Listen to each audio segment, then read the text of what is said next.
You are listening to Something Rather Than Nothing. Creator and host, Ken Vellante. Editor and producer, Peter Bauer.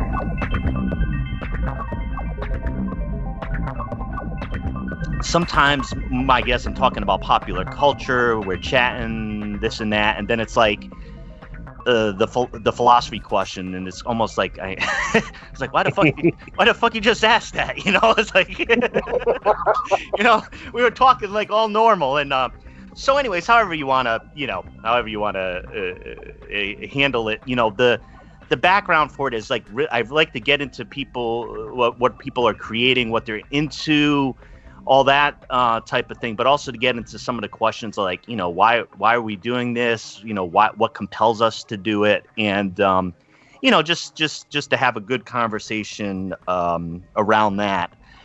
I tend to post like Tuesday night or Wednesday. They've been regularly on Wednesdays, and people are listening to it. There's the people who are listening to the guests in particular, which I'm sure that, there'll be a lot of people want to hear what you have to say. But there's also some regular listeners as well. And this will be, the 7th episode. So it's still fairly new. But there's some people listening to it and downloading it. So, so that's the scoop. You got any questions, or you just want to? No, I read over the questions ahead of time, and I made a couple of notes for myself. No, man, I think I'm good to go. All right. Let's. This seems like it's gonna be fun. So yeah. Let's do it. I'll do the intro, and we're gonna roll. You listen to the Something Rather Than Nothing podcast, and this week we have a great guest, Sean Wynn, a member of the group Preytorians.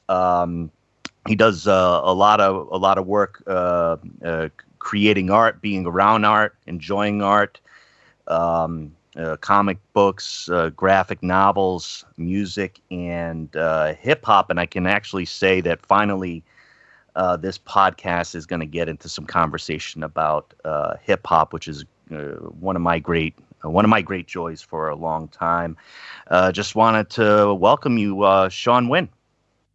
Hey, Ken, thank you so much for having me, man. Like, I've been looking forward to this. I've always enjoyed chatting with you, and now I get to do it in a official capacity.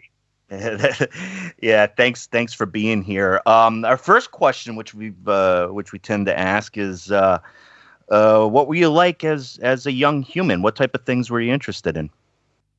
Oh man, so I think, as you know, and maybe the listeners don't know, is I grew up in Chicago, and so in my Chicago days as a young man, believe it or not, man, I was kind of a loner. I was raised by a single mom. My older brother is 7 years older than me. So as you can imagine, we did not like just hang out together a lot, So I was kind of that kid who stayed in his room a lot and created his own world. Like, I've always been into action figures for some reason. So, as a youngin', what you'd catch me doing is setting up battles in my room and just being in it the whole day. Yeah. And I mean, like any other kid, I still went outside and rode my bike and did shit like that. And always reading books, though. My mom's always brought me like some books, whether it be comics or like little prose novels. I think I read the Chronicles of Narnia series like 4 times when I was a kid. So I was just like, wow, sucked into the adventure. And, when I tell people this next part, they always laugh at me because they think it's weird. But outside of the Sunday papers or the Sunday funnies or whatever, my first comic related anything that I owned was a compilation of Bloom County that my mom found at the thrift store. Dang. Yeah. Yeah. So I don't know. I mean, I don't think I got all the Reaganomics jokes, but I just enjoyed the Penguin and then, I watched a lot of TV.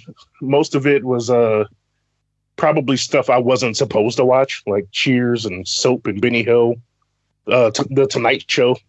I think I was supposed to be asleep, but I wasn't. Well, yeah, I think I was a weird kid, but also a normal kid. I don't know, man. Yeah, so like like your own world. I think, I remember growing up. I quickly realized the power of, like, for me, I was reading some science fiction when I was younger. Mm. And like War of the Worlds and all that type of thing. And I think there's people who are actually transported to, whether it's in comics or in books, like they're more sensitive to being transported to that world, and then you wanna keep going back to it. And I think it's like that, the role of fantasy, in participating in that. I definitely heard that in your answer. One of the most important questions I have to ask you, just my own selfish reasons, and is, what comics you reading now? Ooh, okay. Man. God, okay, so that's a tough question for me, man, because okay, so to start, I still work in comics. So every Tuesday I'm over at Excalibur over on Hawthorne, and so I get to pick up all the new stuff. But I'll say lately, I jumped on board the new Jonathan Hickman House of X and Powers of X series, just because Hickman can, he's pretty in depth when he comes to the superhero stuff, man. And I'm anxious to see what he's going to throw at us. I just finished Image's Little Bird, still reading Black Panther, Exo Manowar, but I'll be totally honest, I'm biased as hell with Exo Manowar. Been buying it since the new iteration with Matt Kent because there's a character in the book named after me, which survived.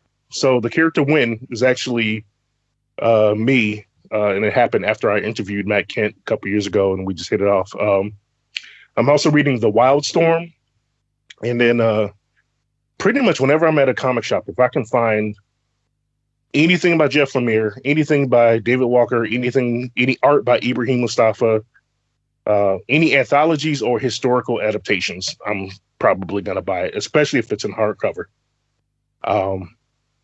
And then comics that I also buy for diversity's sake, and I'll explain that in a second, is Moon Girl and Devil Dinosaur, any Miles Morales book, Spider-Gwen, Young Justice, Naomi, and Ms. Marvel.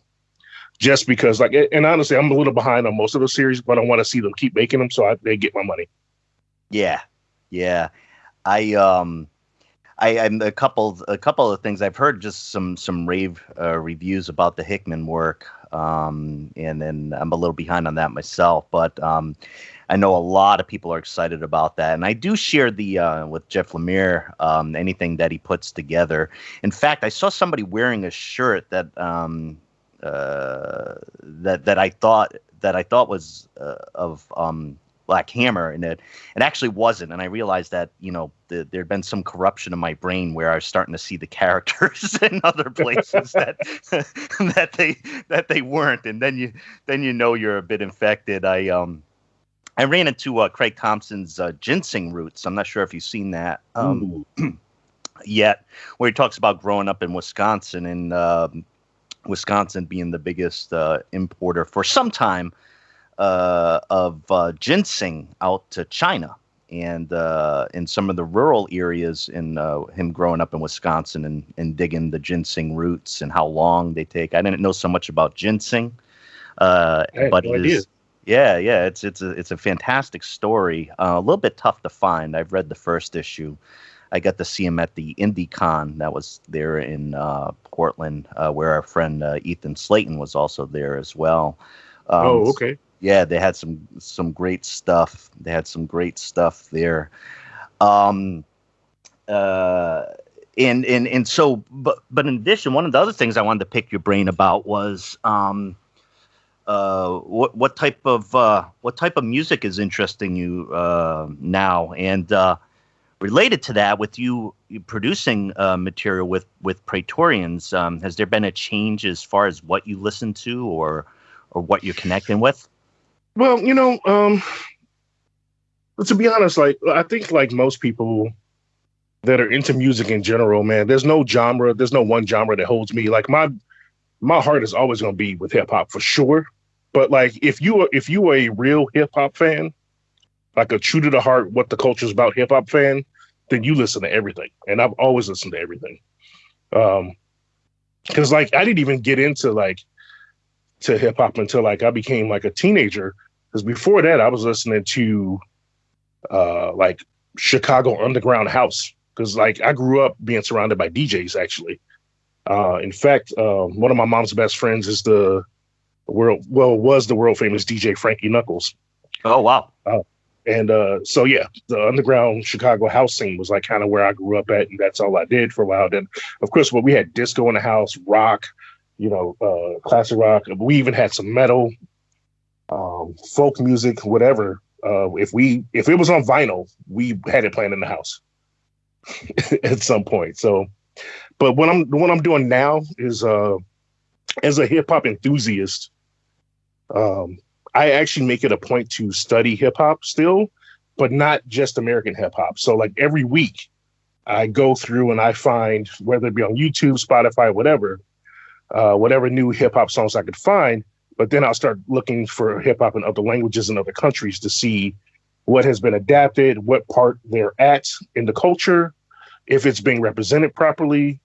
So that's like my passion there. But outside of that, like I'm still listening to, I wouldn't say I listen to a bunch of pop, even though like everything's categorized as pop. I don't even know who is these days, Yeah, right. Like, a prime example would be like I listen to Kimbra a lot, right? And people will compare her to like Miley Cyrus or something like that. But I think she's completely different. I think she's got a little bit more soul to her, but still looking for new metal bands. Let me clarify that. Not new metal, just new new metal bands. New. Honestly, yeah, I'm looking for vocals. I'm looking for lyrical content. I don't care what it is, really. If you got something to say that's important to me, I'll snatch it up. Yeah, I definitely know what you're saying. I was thinking about this as I've had a kind of on and off connection to hip hop. And when I was listening, I was just thinking about this yesterday, that when I was, 11, 12 years old, and it wasn't hip hop, it was rap music. Right. And I grew up on the East Coast, and, I remember scouring the bins, or maybe it was a local retailer, trying to find what would be released. And I'd buy a cassette, and I'd buy everything that was released because it was so limited what you could find. I mean, you look in the soul section, you look in the R&B section. There wasn't a rap or hip hop section. There was none of those sections. You kind of scour and look for it. And I remember buying everything that was there. Boogie Down Productions, early African Bambaataa, EPMD, and of course, some breakthrough with Run DMC, Beastie Boys, and that stuff from Def Jam. But after that, I got into a lot of metal and a lot of industrial. But the one theme that I've listened to throughout has been rap and hip hop. And now my son listens to a lot of different styles of music, so he's kind of influencing me again, and it's great to have that kind of, if you forget about something, to be reintroduced to it, and I've really appreciated both the aesthetic of your work with Preytorians, the sound, the intense rap, and the just the content in general. And I want to drill in, and so when tell us who Preytorians is, who you are, and what you're trying to do with the group. Okay. Well, first, thank you for saying that. It is a project that's very passionate to me. So, the Preytorians is actually something that came together from the creative juices of Mr. Keelan King. Now, that's the leader of the Preytorians. He is the if you've watched our video, he is the first one you see. Keelan and I had already worked together on a few of his previous projects. And pretty much leading up let me explain his previous projects first. So his previous projects were a lot of like sci-fi concept hip hop albums, like hip hop and R&B albums. Because Keelan and I are both nerds. Okay, that's not a secret. It's not a secret. But pretty much leading up to the last election, we realized that we were both pretty fueled with anger and needed to do something a bit different. Like I said, his previous projects were nerd influenced. We'd had like sci-fi joints, wrestling joints, not nerdcore per se, but hip hop made by like guys that like nerd shit. So with this time, we just felt like we really needed to let loose. Yeah. So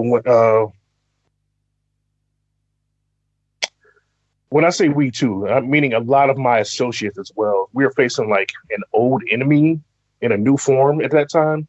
And so we were like, hey, let's really bring it this time.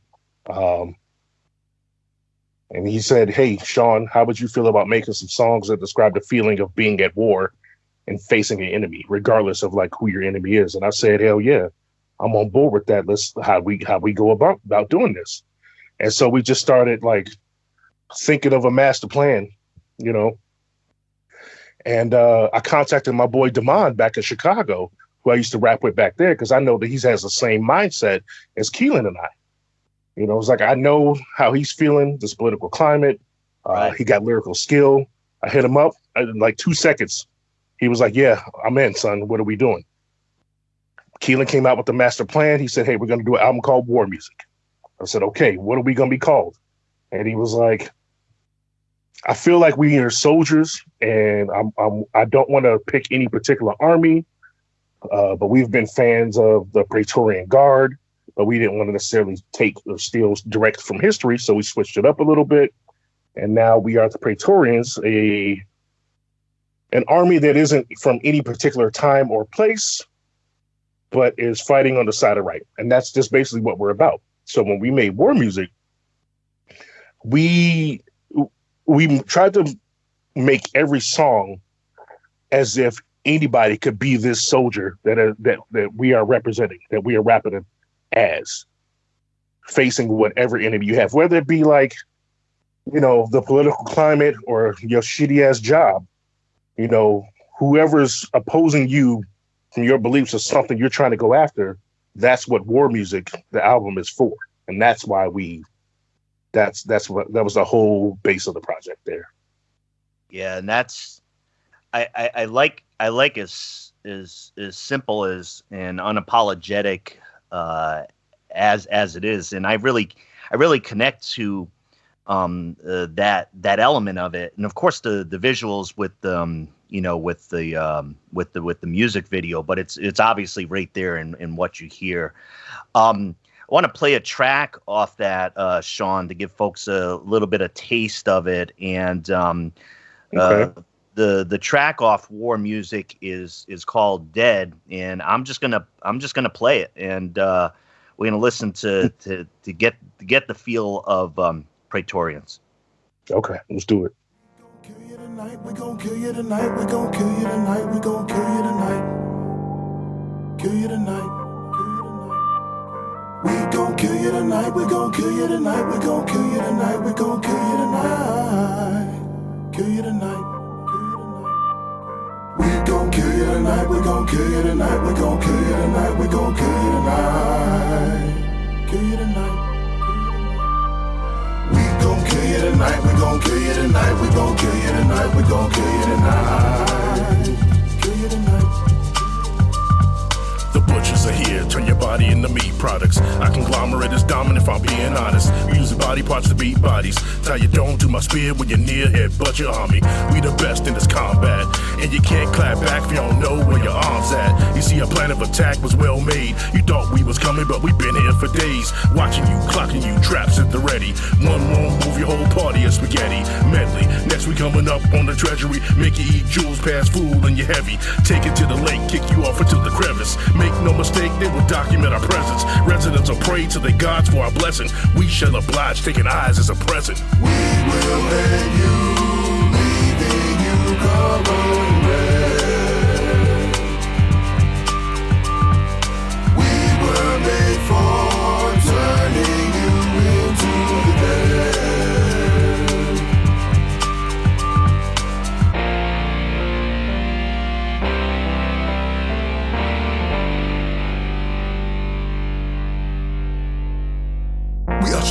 pain and suffering, touching you to sleep and bloody tucking you in. It's your turn to bleed, no matter how much you bleed. Loot you and your crew too, courtesy of degree. Unabridged animosity, complete with the atrocity. Sharp edges and right angles at high velocity. The world is ice cold, the flame hydrogen hot. Put you down on the spot in your new burial plot. You show up to do battle, you shook like a new rattle. No time for surrender, negotiators to prattle. We run through your ranks, around your flank. Swift death, thank us. You hiding, die anxious. We up in the intensity, decimating your infantry. Brilliantly eliminate military efficiency. After we divorce you from the rest of your force, we turn around and scorch, remain a bit of your corpse. We will end you, leaving you covered in red.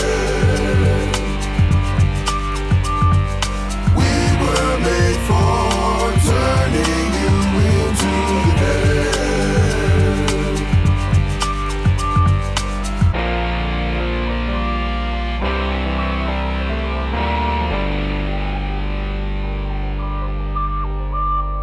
We will end you, leaving you covered in red. We were made for turning you into the dead.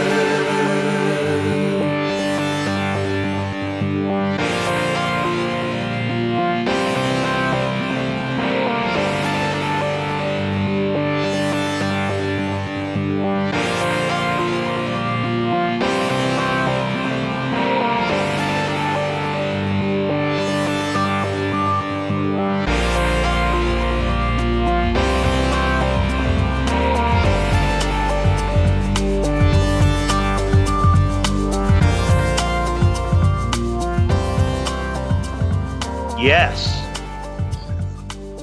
Well, Yes. all right. Yes.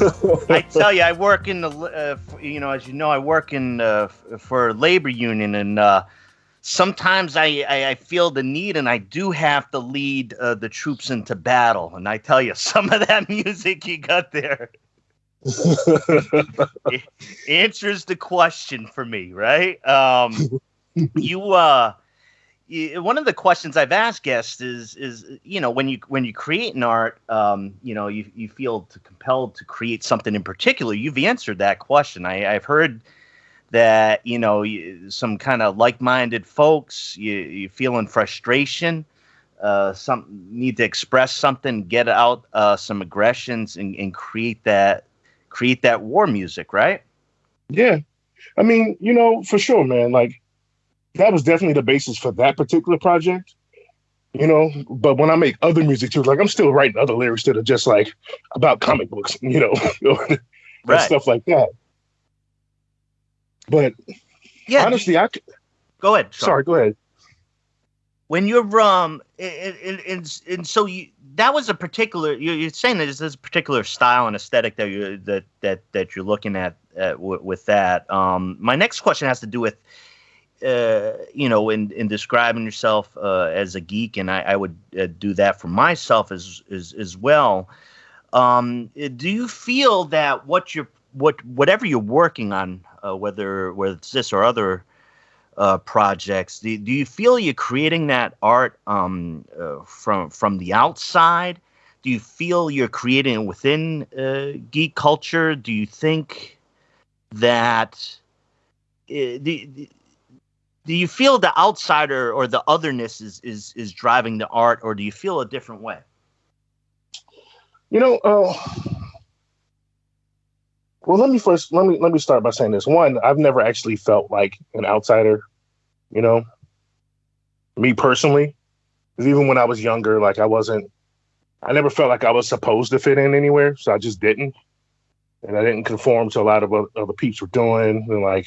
I'm not saying I did that because like I was dope or anything. I just wasn't paying attention, But like with the culture now, like I don't feel like it's outside of that. I mean, the definition of geek itself and what geek culture is has changed so much in like the last 5 years. So, to even be labeled a geek, I'm not even sure that I know what that is anymore. But is it just somebody who like loves pop culture? Is it somebody who like, because even nerd isn't the same thing. But at the same time, geek culture, the way it's been elevated to be quote unquote cool, there's a lot of stuff that has been allowed to fit into it now. Like hip hop has definitely made its way into geek culture. That's how you ended up with even a genre called nerdcore. Right.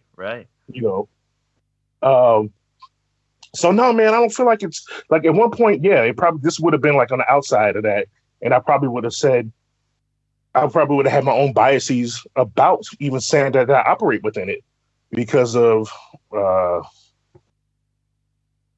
how it's viewed, I guess, but only on the hip hop aspect, not for me as a person. I don't really give a shit what people think, but like what would be accepted, you know, in the popular format of geek culture. But now I don't think it actually matters, man. Like, well, let me back up and let me clarify that because this is important to me too. Sure. Yeah. It doesn't matter if you're a dude in geek culture. If you're a woman in geek culture, then you're gonna be questioned all day, nonstop. Tell us more about that. Tell us more about that. You know, I've worked with a lot of women in this industry. I've been in the comics industry for 10 years. And let me tell you, man, the industry itself is not kind to people who are not dudes, and especially white male dudes. It's just, that's just the way it's been for decades. And so like women have had to fight to be recognized of the having the equivalent skills and creativity and so forth in that industry, just like everywhere else. And so with geek culture, like, you know, I'll put it like this: there ain't no term called fake geek boys, but there sure is one called fake geek girls. Right. Yeah. So you find it to be more pervasive in the culture than the culture as a whole, or is just a reflection of, you know, what you see out there? Is it more aggressive internally to say within? I don't think it. So it didn't originate in the culture itself. I mean, we're just like anything else, really. Like it's been a male dominated thing, like comic books and nerd stuff and gaming and D&D. Like it was supposed to be like the boys' thing to do, you know, where there was always ladies that were interested in this, but it wasn't like they weren't allowed to be interested in it, or like it wasn't supposed to be talked about, kind of thing, right? But here we are now that it's such a bigger field, that ladies have been accepted to a point, and not just ladies. I mean, people of color, ladies, people of different genders, whatever. Like you have it. The geek culture is so huge now, and it covers a lot of bases if you let it.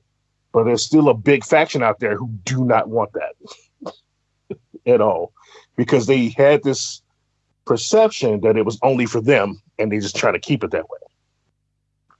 Right, and you know, a lot of the things we've been talking about, I'll say that some of the particular the objects, what I would say is the artistic objects, whether they be those, you know, the comic books, the graphic novels, the fantastic art that we see, the incredible storytelling, and the combination of both words and pictures to tell stories. These hip hop tracks, you know, I would quite simply say, I mean, these are. Many of these are wonderful pieces of art, but for many that begs the question, and it's also been a huge battle for acceptance within comic books, or they call funny books, or, you know, those type of things. You know, which is, you know, they were thrown out, right? So they didn't have value. Moms threw out comic books, and so yeah, they did. They were seen to be not have value. They're certainly seen not to be art. So Sean, what is art? I'm going to call many of these things we've been talking about artistic objects and art. You're an artist yourself. You consume art. You enjoy art. What is art?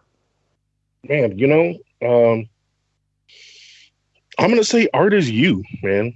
Art is anything created with the purpose to express oneself or to present an idea that you feel is not in the public eye sometimes. I mean, so... It can. This is the type of question that can get elitist and snobbish if answered by the wrong person. Because some people will say, like, you know, it's not art unless you've put your blood and, you know, it's sweat into it, and you're died for your art kind of thing. And honestly, and art can be as simple as you made a one panel cartoon that just says butts, but it means something to you, and honestly, with all the people in the world, it's going to mean something to somebody else who spies at least once. That little stupid piece can change somebody's life, and so to me, art is whatever somebody took the time to create and was willing to present. Yeah, I'm gonna really connect to that point around the time where I was starting more explicitly to try to create things. It was really a reaction or an adaptation of just needing to express things. So it was always for me a highly personal component to it, and I think the way you're describing it as a highly personal component, and also the ability for it to transform, to save. I've talked in other interviews about when people hear a song, sometimes that song saved me. That's a powerful statement, right? Or that comic book where, that character that helped people, even within popular culture, like Spider-Man, right? The kind of awkward teenage superhero, that whole narrative, which is a very true narrative of what Marvel did way back then, where people said, wow, this superhero kind of feels like me sitting in, chemistry class. And I believe there's tremendous power within that. I've seen some books that express, your art can save you, or the art that saves your life, or even with politics and political art, like this is the way I need to express who I am. And I really think that's an important component to it. And the highly personal part of both the creator and probably, I heard you say, the person who receives it as well, right? The one person it speaks to, or a million people it speaks to. Would you agree? Indeed. I mean, think about this too, Ken. Like, think about all the works of fiction that are out there or that have existed where you'll have some sort of like powerful regime who is trying to take control of any environment, right? What's one of the first things they take away from the people? The art. Yeah. Because it inspires people to stand up for what they believe in, to break out of their shells, to just maybe sometimes do the things they wouldn't normally do. Like, I mean, shit, I can think of at least, and I know you can, at least 3 to 4 hip hop songs off the top of my head that when you hear it in your headphones, you walk down the street differently. Yes. And that's what I'm saying. It takes a nation of millions to hold us back. I listened to that. I would lock myself in my bedroom. I never heard anything like it. I didn't know if what was being said should be said. I didn't know if I was doing something wrong. It was that radical. It was that powerful and radical. And yeah, you walk differently, right? It changes you. Yeah, man. I mean, oh gosh, just the other day I was listening to you know that band The Heavy? Yeah. Yeah, so I've been listening to them a lot lately too, and they just have such a groovy sound. I had no idea that I was like dancing at work. There you go. There you go. And I was like, oh yeah, I'm surrounded by people right now. And your coworkers will comment on this podcast whether they appreciated your efforts or not, I'd imagine. Yeah, I'm sure they'll chime in.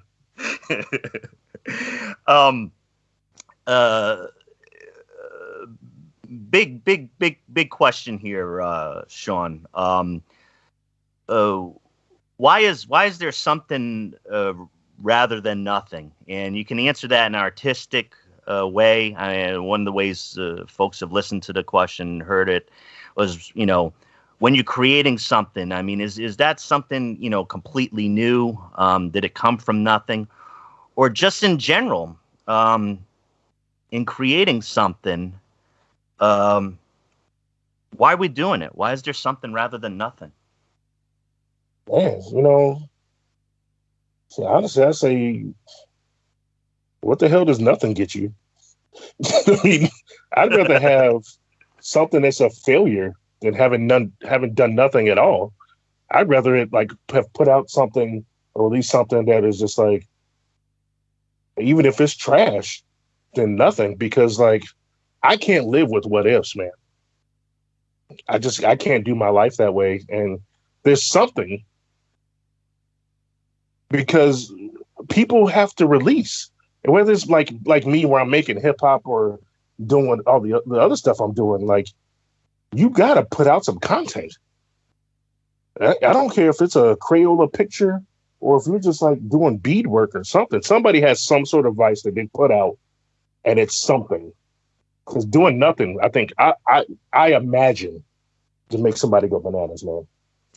I think it can make you go bananas, and I think it happens to a lot of folks. I really connect to how you answer that, and in how you look at it. Sean, I know you're up to a bunch of different things. You're busy working on some new project. I want to open it up. Can you tell the listeners about where to find some of the stuff you've created, what's coming up? This is your space right now. Yeah. Well, okay. So the current Preytorians music that is available actually on Spotify, iTunes, SoundCloud, YouTube, wherever, man. And not just the Preytorian stuff, but anything that Keelan King has done before. Because I'm featured on some of his previous albums. They were called Star Pilot. And if you like sci-fi, you need to listen to those, because that is straight up a 3-album project of him being a star pilot, traveling through space, fighting aliens, and rapping and singing about it. I'm on board. I'm on the ship. Go ahead. Right?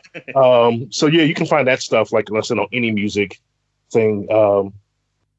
One of the other things I do to release, and I think a lot of people know this about me, but some don't. But I also make custom action figures because, like I said, I've always been a toy dude.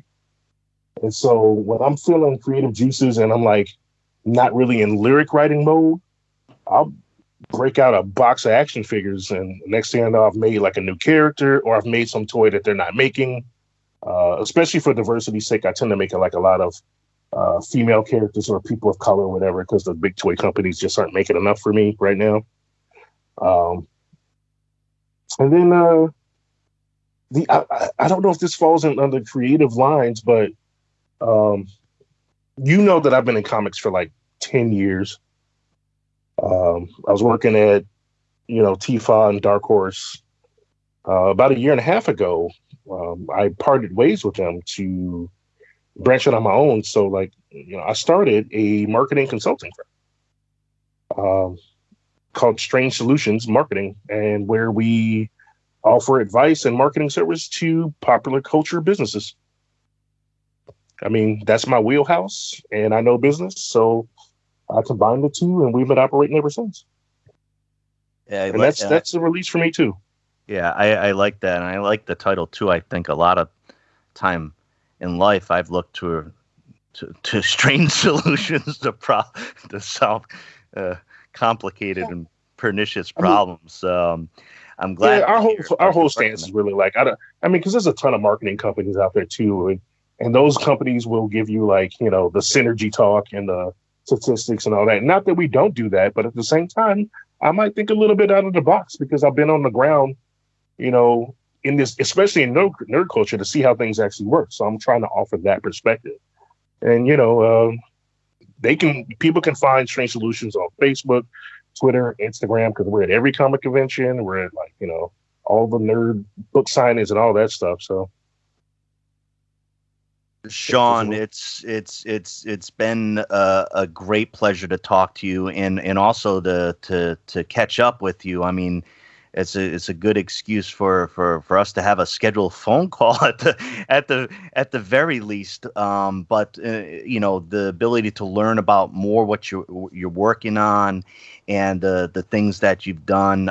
I've appreciated you. I've appreciated the work and the art that you created, and I really hope that a lot of the listeners really to connect to that as well, because it's really been a pleasure and a joy to know you, but also to have that extra layer of enjoying the things that you create. I just wanted to thank you, Sean. Hey, I wanted to thank you for having me on here because, like, I don't know if I ever told you, but like when I was working at the comic shop, you were always like a highlight. So, like when I see you walk through the door, because I was like, "Oh, great! I'm about to have a good ass conversation." Because like you've always been genuine and legit, and I felt like we connected in a lot of ways. And with that in mind, I wanted to give you, before we go, a couple of artists that I want you to check out. Absolutely. And if you're not already listening, you need to listen to Oddisee. That's Oddisee. Pretty new-ish dope MC though. I think you'll like him. Rapsody, if you're not listening to her. But let me tell you, she's right up your alley, Ken, because she just dropped a new album this week, right? She's produced by Ninth Wonder. She's got a new song with D'Angelo and Jizza, right? Yeah. And she's got another song with Queen Latifah.